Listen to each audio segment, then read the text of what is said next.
ಈಗಿನ ವಿದ್ಯಾರ್ಥಿಗಳು ಸಮಾಜಕ್ಕೆ ಮಾದರಿ ಪ್ರಜೆಗಳಾಗಿ ಹೊರಹೊಮ್ಮಬೇಕೆಂದು ಕೆಪಿಸಿಸಿ ಸದಸ್ಯ ಕಿಕ್ಕೇರಿ ಸುರೇಶ್ ತಿಳಿಸಿದರು. ಕೃಷ್ಣರಾಜಪೇಟೆ ತಾಲೂಕಿನ ಅಂಕನಹಳ್ಳಿ ಗ್ರಾಮದ ಸರ್ಕಾರಿ ಪ್ರಾಥಮಿಕ ಶಾಲೆಯ ಆವರಣದಲ್ಲಿ ಕಿಕ್ಕೇರಿ ಸರ್ಕಾರಿ ಪದವಿ ಪೂರ್ವ ಕಾಲೇಜು ಮತ್ತು ಕರ್ನಾಟಕ ಪಬ್ಲಿಕ್ ಸ್ಕೂಲ್ ಹಾಗೂ ಅಂಕನಹಳ್ಳಿ ಗ್ರಾಮಸ್ಥರ ಸಂಯುಕ್ತಾಶ್ರಯದಲ್ಲಿ ನಡೆದ ರಾಷ್ಟ್ರೀಯ ಸೇವಾ ಯೋಜನೆ ಘಟಕ ಮತ್ತು 2023-24ನೇ ಸಾಲಿನ ವಾರ್ಷಿಕ ಶಿಬಿರದ ಸಮಾರಂಭದ ಅಧ್ಯಕ್ಷತೆ ವಹಿಸಿ ಮಾತನಾಡಿದ ಅವರು, ವಿದ್ಯಾರ್ಥಿಗಳಿಗೆ ಎನ್ಎಸ್ಎಸ್ ಶಿಬಿರಗಳು ಜೀವನ ಕೌಶಲ್ಯವನ್ನು ಕಲಿಸುತ್ತದೆ. ಅದನ್ನು ಹಳ್ಳಿಯಲ್ಲಿ ಗಮನಿಸಬಹುದು. ಬುದ್ಧ, ಬಸವ, ಗಾಂಧೀಜಿಯವರ ಹಾದಿಯಲ್ಲಿ ನಡೆದರೆ ಕಲ್ಯಾಣ ರಾಷ್ಟ್ರ ಕಟ್ಟುವುದರಲ್ಲಿ ಸಂಶಯವಿಲ್ಲ. ಆ ದಿಶೆಯಲ್ಲಿ ನಾವೆಲ್ಲ ಮುಂದೆ ಸಾಗಬೇಕೆಂದು ತಿಳಿಸಿದರು.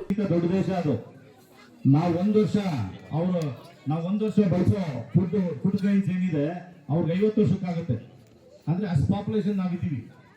ಸೊ ಇಂಥ ದೊಡ್ಡ ದೇಶ, ಮತ್ತೆ ಭಾಷೆಗಳು, ನೀವು ಒಂದು ಕನ್ನಡನ ನೀವು ಬೀದರಲ್ಲಿ ಹೋದ್ರೆ ಒಂದು ತರ ಮಾತಾಡ್ತಾರೆ, ನೀವು ಹುಬ್ಳಿಗೆ ಬಂದ್ರೆ ಬೇರೆ ತರ ಮಾತಾಡ್ತಾರೆ, ಮಂಡ್ಯಕ್ಕೆ ಬಂದ್ರೆ ಬೇರೆ ತರ ಮಾತಾಡ್ತಾರೆ, ಚಾಮರಾಜನಗರಕ್ಕೆ ಬಂದ್ರೆ ಬೇರೆ ತರ ಮಾತಾಡ್ತಾರೆ. ಒಂದೇ ಭಾಷೆನ 4-6 ತರ ಮಾತಾಡೋಕ್ಕಂತ ಕರ್ನಾಟಕ ಇದೆ.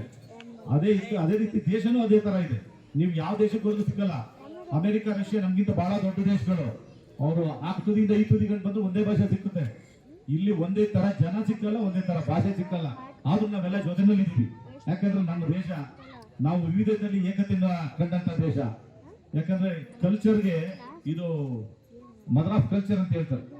ಸರ್, ಯಾವ ದೇಶದವರು ಹಿಂದೂ ಜನರು ನಮ್ಮ ಇಂಡಿಯನ್ ಕಲ್ಚರ್ನ ಕಾಪಿ ಮಾಡ್ತಿದ್ದಾರೆ. ಯಾಕಂದ್ರೆ ನಮ್ಮ ಅಷ್ಟೊಂದು ಶ್ರೇಷ್ಠವಾದಂತ ಕಲ್ಚರ್ ನಮ್ದು. ಸರ್, ನಮ್ಮಲ್ಲಿ ಯಾವುದೇ ನಾವು ವ್ಯತ್ಯಾಸಗಳಿದ್ರು, ಭಿನ್ನಾಭಿಪ್ರಾಯಗಳಿದ್ರು, ಏನೇ ಇದ್ರು ನಾವೆಲ್ಲ ಒಟ್ಟಿಗೆನೇ ಇದ್ದೀವಿ. ಯಾಕಂದ್ರೆ ನಮ್ಮಲ್ಲಿ ಅನ್ಯೂನ್ಯತೆ ಇದೆ. ಬೇಕಾದಷ್ಟು ತರ ಕೆಲವು ಕಿಡಿಗೇಡಿಗಳು ಬೇರೆ ಬೇರೆ ತರ ಬಳಸ್ಕೋತಾರೆ. ಒಂದು ನೋವಾದಾಗ ಜಾತಿ ಬಳಸ್ತಾರೆ, ಇನ್ನೊಂದು ಬೇರೆ ತರ ಬಂದಾಗ ಧರ್ಮ ಬಳಸ್ತಾರೆ, ಇವೆಲ್ಲ ಪಕ್ಷ ಬಳಸ್ತಾರೆ, ಏನೇನೋ ಬಳಸ್ತಾರೆ. ಅದೆಲ್ಲ ಅಗತ್ಯ ಇಲ್ಲ. ನಾವೆಲ್ಲ ಯೋಚನೆ ಮಾಡ್ಬೇಕಾದ್ರೆ ಇಷ್ಟೇ. ಪುನೀತ್ ರಾಜ್ಕುಮಾರ್ ಅವ್ರು ಸಹಾಯ ಮಾಡ್ತಾರೆ ಅಂತ ನಮ್ಗೆ ಯಾರಿಗೂ ಗೊತ್ತಿರ್ಲಿಲ್ಲ. ಅವ್ರ ಬಗ್ಗೆ ಪುನೀತ್ ರಾಜ್ಕುಮಾರ್ ಗೊತ್ತಾಯ್ತು ಅವ್ರ ಸಮಾಜದಲ್ಲಿ ಎಷ್ಟು ಮಟ್ಟಿಗಿದೆ ಅಂತ. ಸರ್, ನಾವೆಲ್ಲರೂ ಅವ್ರನ್ನ ಕಾಪಿ ಮಾಡ್ಬೇಕು. ಅಥವಾ ಮಾಡೋರ್ನೋ ಅಥವಾ ಸಮಾಜನ ಕೆಟ್ಟ ರೀತಿಯಲ್ಲಿ ತಗೊಂಡೋಗಂತವ್ರನ್ನ, ಸಮಾಜಕ್ಕೆ ಕೆಟ್ಟ ಮೆಸೇಜ್ ಕೊಡ್ತಕ್ಕಂಥವ್ರು ಬೇಕಿಲ್ಲ.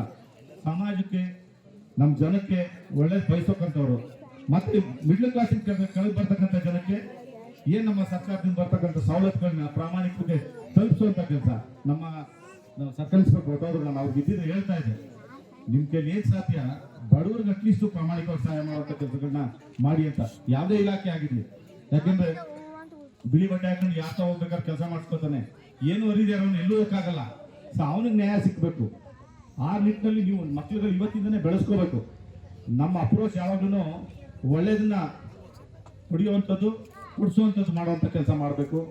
ಸ್ಟೂಡೆಂಟ್ಸ್ ಅಲ್ಲಿ ನೀವು ಇವತ್ತು ಏನು ಈ ಶಿಬಿರಾರ್ಥಿಗಳಂತ ಏನಿದ್ದೀರಾ, ನೀವು ನಿಮ್ಮ ಮಾಡ್ಕೊಂಡಿದ್ದಾರೆ. ಸೊ ಅವ್ರಿಗೆ ನೀವು ನಿಮ್ಮ ಎಕ್ಸ್ಪೀರಿಯನ್ಸ್ ಹೇಳ್ಬೇಕು. ಎಕ್ಸ್ಪೀರಿಯನ್ಸ್, ಯಾಕಂದ್ರೆ ಇಂಥ ಒಳ್ಳೆ ಎಕ್ಸ್ಪೀರಿಯನ್ಸ್ ನಿಮ್ಗೆ ಸಿಕ್ಕಲ್ಲ. ಇದನ್ನು ನೀವು ಫರ್ದರ್ ಏನು ಫಸ್ಟ್ PUC ಇದ್ದೀರಾ, ನೆಕ್ಸ್ಟ್ ಇಯರ್ ಬಂದ್ರೆ ಇನ್ನೊಂದಷ್ಟು ಜನಕ್ಕೆ ಮೋಟಿವೇಟ್ ಮಾಡಿ ಒಳ್ಳೇದನ್ನ. ಸೊ ಆವಾಗ ಒಳ್ಳೆ ಭಾವನೆಗಳು ಬೆಳೀತದೆ. ನಮ್ಮ ಲೆಕ್ಚರರ್ಸ್ಗೆ ನಮ್ಮ SCMC ಅಧ್ಯಕ್ಷರಿಗೂ ನಾನು ಒಂದು ದಿವಸ ಮಧ್ಯದಲ್ಲಿ ಹೇಳಿದೆ, ನೋಡಪ್ಪ, ನಮ್ಮಲ್ಲಿ ನಾವು ಬೇರೆ ಬೇರೆ ಪಕ್ಷ ಇದೀವಿ ಕೃಷ್ಣಪ್ಪ, ಆದ್ರೆ ಯಾವುದೇ ಕಾರಣಕ್ಕೂ ಕಾಲೇಜ್ ಒಳಗಡೆ, ನಾನು ಕುಮಾರಸ್ವಾಮಿ ಅವ್ರಿಗೂ ಬಹಳ ಸರಿ ಹೇಳಿದ್ದೀನಿ, ಅವ್ರ ಪ್ರಿನ್ಸಿಪಲ್ ಮೊದಲಿದ್ದವ್ರಿಗೂ ಹೇಳಿದ್ದೀನಿ, ಪೊಲಿಟಿಕಲ್ ಇಂಟರ್ಫಿಯರೆನ್ಸ್ ಅನ್ನ ಕಾಲೇಜ್ ಒಳಗಡೆ ತಗೋಬೇಡಿ.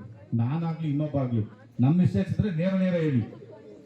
ನೀವು ರಾಷ್ಟ್ರೀಯ ಹಬ್ಬಗಳು ಮಾಡುವಾಗ, ನಾಡ ಹಬ್ಬಗಳು ಮಾಡುವಾಗ ಎಲ್ಲ ಜನಾಂಗದ ಲೀಡರ್ಗಳನ್ನ, ಎಲ್ಲ ಪಕ್ಷದ ಲೀಡರ್ಗಳನ್ನ ಬಳಸ್ಕೊಳ್ಳಿ. ಯಾಕಂದ್ರೆ ನಮ್ಮಲ್ಲಿ ಒಂದು ಕನ್ನಡ ಸಾಹಿತ್ಯ ಫಂಕ್ಷನ್ ಮಾಡಿದ್ರು, ಸಾಹಿತ್ಯ ಪರಿಷತ್ತನ್ನ. ಬಿಜೆಪಿ ಲೀಡರ್ಗಳು ನಂತರ ಆರ್ಟಿಒ ಸಂಘದ ರಾಜ್ಯಾಧ್ಯಕ್ಷ ಮಲ್ಲಿಕಾರ್ಜುನ್ ಮಾತನಾಡಿ, ವಿದ್ಯಾರ್ಥಿಗಳಲ್ಲಿ ಪ್ರಾಮಾಣಿಕತೆ ಮತ್ತು ಸಮಾಜ ಸೇವಾ ಮನೋಭಾವ ಅತ್ಯಗತ್ಯವಿದ್ದು, ಪ್ರತಿಯೊಬ್ಬರೂ ಶಿಕ್ಷಣದ ಜೊತೆಗೆ ಸಾಮಾಜಿಕ ಮೌಲ್ಯಗಳನ್ನು ಬೆಳೆಸಿಕೊಂಡು ತ್ಯಾಗ ಮತ್ತು ಪ್ರಾಮಾಣಿಕತೆಗಳು ಬದುಕಿನ ಆಸ್ತಿಯಾಗಬೇಕು. ಇಂತಹ ಶಿಬಿರಗಳಲ್ಲಿ ವಿದ್ಯಾರ್ಥಿಗಳು ಸಕ್ರಿಯವಾಗಿ ಭಾಗವಹಿಸುವ ಮೂಲಕ ಆದರ್ಶ ವಿದ್ಯಾರ್ಥಿಗಳಾಗಿ ರೂಪುಗೊಳ್ಳಬೇಕು ಎಂದರು. ಕಾರ್ಯಕ್ರಮದಲ್ಲಿ ಎಸ್ಟಿಎಂಸಿ ಅಧ್ಯಕ್ಷ ಐಕನಹಳ್ಳಿ ಕೃಷ್ಣೇಗೌಡ, ವೃತ್ತ ನಿರೀಕ್ಷಕರಾದ ರೇವತಿ, ನಿವೃತ್ತ ಪ್ರಾಂಶುಪಾಲರಾದ ಚಂದ್ರಮೋಹನ್, ಪ್ರಾಂಶುಪಾಲರಾದ ದೊರೆಸ್ವಾಮಿ, ಉಪನ್ಯಾಸಕರಾದ ಕುಮಾರಸ್ವಾಮಿ ಸೇರಿದಂತೆ ವಿದ್ಯಾರ್ಥಿಗಳು ಉಪಸ್ಥಿತರಿದ್ದರು.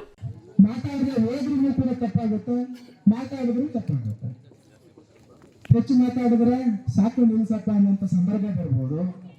ಮಾತಾಡದೆ ಇದ್ರೆ ಯಾಕಪ್ಪ ಮಾತಾಡಲಿಲ್ಲ ಅಂತ ಅನ್ಬೋದು.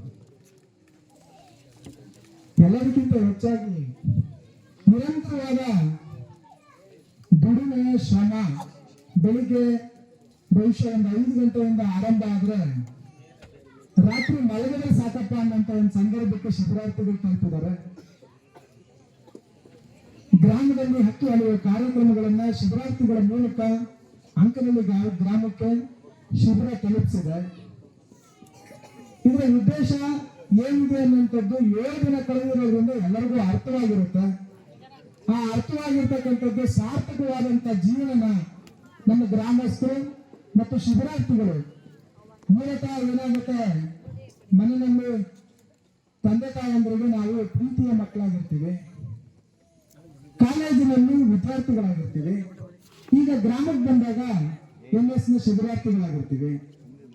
ಆ ಶಿಬಿರಾರ್ಥಿಗಳಾಗಿ ಮಾಡಿರ್ತಕ್ಕಂಥ ಕರ್ತವ್ಯ ನೀವೇನ್ ಮಾಡಿರ್ತೀರಾ, ಪ್ರಥಮವಾಗಿ ಸ್ವಚ್ಛತೆಗೆ ಆದ್ಯತೆ ಕೊಟ್ಟಿರ್ತೀರಾ, ಇಡೀ ಗ್ರಾಮವನ್ನ ಸ್ವಚ್ಛತೆಯನ್ನ ಶುಭ್ರಗೊಳಿಸಿದೀರ, ಸಡಗರ ಸಂಭ್ರಮದಿಂದ NSS ಶಿಬಿರ ನಡೆದಿದೆ ಇವತ್ತಿನವರೆಗೆ. ಈ NSS ನ ಮೂಲ ಉದ್ದೇಶ ಎಲ್ಲರಿಗೂ ಅರ್ಥ ಆಗಿರುತ್ತೆ. ಪುಸ್ತಕದಲ್ಲಿ ಇರ್ತಕ್ಕಂಥ ನೀತಿ ಪಾಠ ಏನಿರುತ್ತೆ, ಪಾಠನ ಓದೋದ್ರ ಮುಖಾಂತರ ಕಲಿಯುವಂಥದ್ದು ಒಂದು ಅಂಗ ಆದ್ರೆ, ಶಿಬಿರಗಳ ಮೂಲಕ ವಾಸ್ತವ ಬದುಕು ಏನು ಅಂತ ವಿದ್ಯಾರ್ಥಿಗಳಿಗೆ ಅರಿವು ಬರಬೇಕಾಗಿದೆ.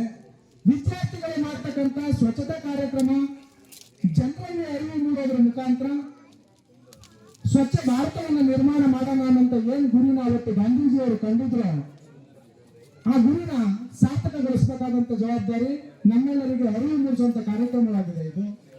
ಅದೇ ರೀತಿಯಲ್ಲಿ ಪ್ರಧಾನಿ ನರೇಂದ್ರ ಮೋದಿ ಅವರು